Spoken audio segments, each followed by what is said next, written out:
क्रिस्त में मेरे प्यारे भाई और बहनों, आप सभी को जय यीशु। आज हम देखेंगे विश्वास के बारे में। देखिए, विश्वास तो बहुत प्रकार से है, लेकिन आज हम जो सीखेंगे वो विश्वास के ही अनुसार हमें विश्वासियों को चलना चाहिए।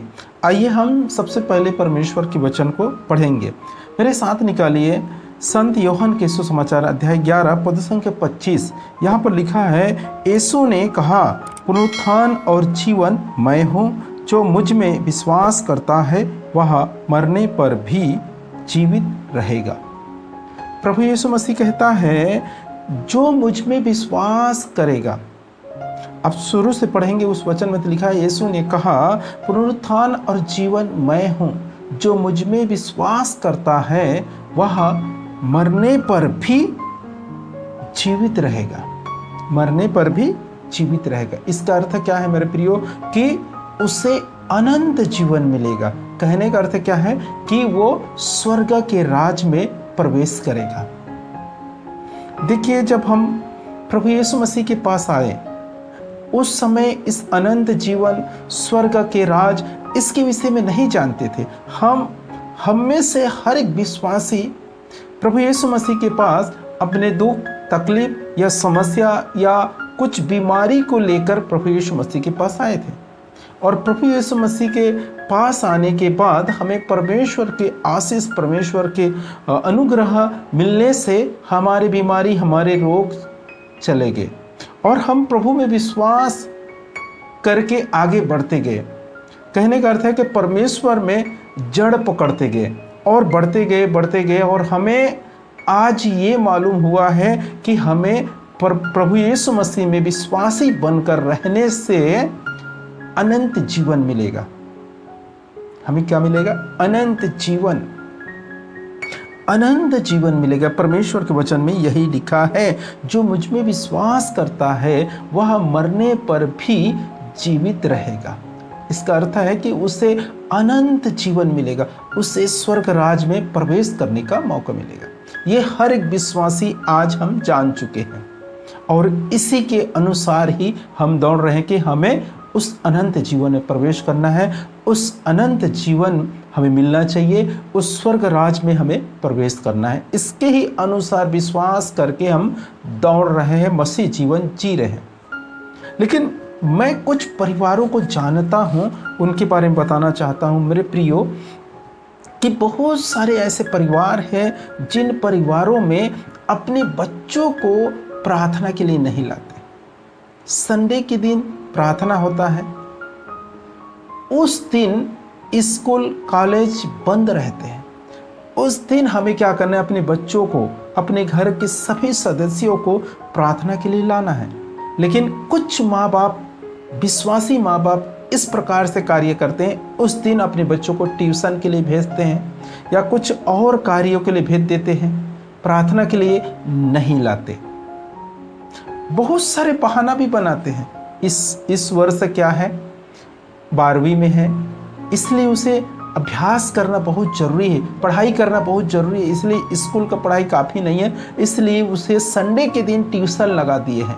प्रार्थना के लिए नहीं लाते, वो ट्यूशन के लिए भेजते हैं। और कुछ परिवारों में इस प्रकार से है, लड़का है तो लड़की नहीं मिलेगा इसलिए उन्हें प्रार्थना में नहीं लाते, या लड़की है उस परिवार में तो लड़का नहीं मिलेगा, कौन इससे शादी करेगा, इसलिए भी प्रार्थना में नहीं लाते। ये बहुत सारे बहाना बनाकर उन सब बच्चों को चर्च में नहीं लाते।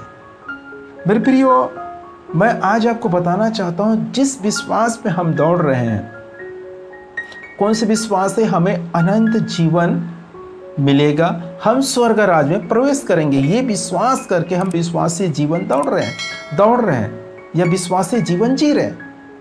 आप सोचिए, जब आपके मृत्यु हो जाने के बाद, जब प्रभु यीशु मसीह के दूसरे आगमन में आपको तो जरूर जिस विश्वास में आप दौड़ रहे हैं वो आपको मिलेगा। ठीक है, आपको क्या मिलेगा? स्वर्ग राज या अनंत जीवन, ये आप प्रवेश करेंगे, ये आपको मिलेगा। और सोचिए, आपके बच्चे आपके जाने के बाद, जब आप हैं तब भी प्रार्थना में नहीं आते, आपके चले जाने के बाद वो क्या होगा? धीरे धीरे परमेश्वर से दूर होते जाएंगे। चर्च से दूर हो जाएंगे, नियम से दूर होते जाएंगे, 10 आज्ञाओं से दूर हो जाएंगे। इस प्रकार धीरे धीरे धीरे वो परमेश्वर को भूल भी जाएंगे। आप सोचिए, जब आप अनंत जीवन में प्रवेश करेंगे और आपके बच्चे विश्वासी नहीं रहेंगे, वो उसके 32वां भी नहीं हुए हैं, परमेश्वर से दूर हो गए, और वो फिर कहाँ जाएंगे? नरक में जाएंगे। तो आप सोचिए, आप सुख लोक में जाकर भी आपको क्या सुख मिलेगा? आपके बच्चे को आप जब देखेंगे वो अधलोक में अर्थात नरक में तड़प रहे हैं, तो आपको कौन से आनंद मिलेंगे, कौन से शांति मिलेगा? आप स्वर्ग राज में प्रवेश करके भी कोई लाभ नहीं है मेरे प्रियो। तो इस प्रकार से विश्वासी ना बने, हमें अपने बच्चों को जरूर प्रार्थना में लाना चाहिए, क्योंकि सृष्टिकर्ता परमेश्वर सब कुछ कर सकता है। उसके वचन में लिखा है, क्योंकि ईश्वर के लिए कुछ भी असंभव नहीं है। यदि आप ट्यूशन न लगाए अपने बच्चों को, संडे के दिन आप प्रार्थना के लिए जाइए, प्रार्थना में ले जाइए उन बच्चों को और उनके लिए मिसा चढ़ाएं, उनके लिए प्रार्थना करें। तो आपके बच्चे अगर ट्यूशन में भी नहीं जा रहे हैं, दूसरे बच्चे ट्यूशन करते हैं, लेकिन आपके बच्चे अच्छे नंबर में पास होंगे। आप अपने लड़के की चिंता करते हैं, लड़की कौन देगा?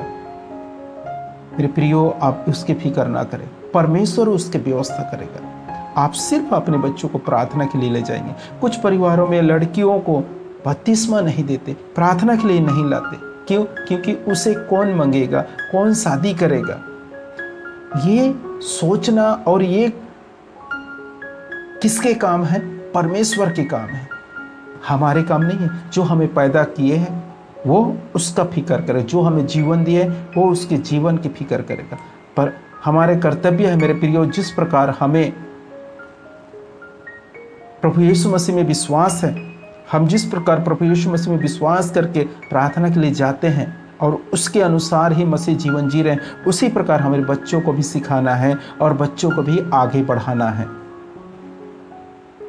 नहीं तो हमारा विश्वास व्यर्थ है, क्योंकि हम अनंत जीवन में प्रवेश करने के सोचते हैं। हम सुख लोक कहने का अर्थ है कि स्वर्ग राज में प्रवेश करने के लिए सोचते हैं और उसके विश्वास के अनुसार दौड़ रहे हैं, लेकिन अपने बच्चों को प्रार्थना के लिए नहीं लाते। तो ये कौन सा विश्वास है? मेरे प्रिय भाई और बहनों, हमें अपने विश्वास के अकॉर्डिंग, अपने विश्वास के अनुसार हमें कार्य करना चाहिए। अपने बच्चों को अपने साथ चर्चा में जरूर लाइए, नहीं तो एक दिन आपके बच्चे प्रभु से दूर हो जाएंगे और आप पहुँचेंगे सुख लोक, आपके बच्चे पहुँचेंगे नरक लोक। तो इसमें आपको कौन से लाभ या कौन से फायदा, या आपको अनंत जीवन मिलने पर भी नरक के बराबर है। मेरे प्रिय भाई और बहनों, इस प्रकार से अपना विश्वास ना बनाए, इस प्रकार विश्वास बनाए कि मेरे बच्चों को भी अनंत जीवन मिलना चाहिए, और उसी के अकॉर्डिंग उनको चर्च में पुरोहितों के सामने या संगति में लाना चालू करें। तब होगा हमारा विश्वास मसीही विश्वास।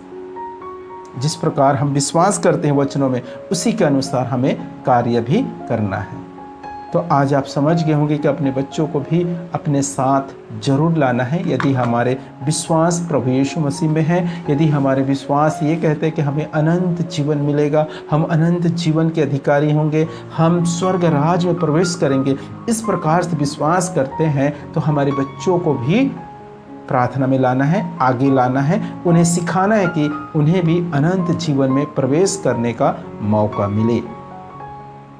आज आप समझ गए हैं कि हमारे विश्वास किस प्रकार होना चाहिए। परमेश्वर पिता इन वचनों के अनुसार हम सबों को भरपूर मात्रा में आशीष दे। आप सभी को जय यीशु।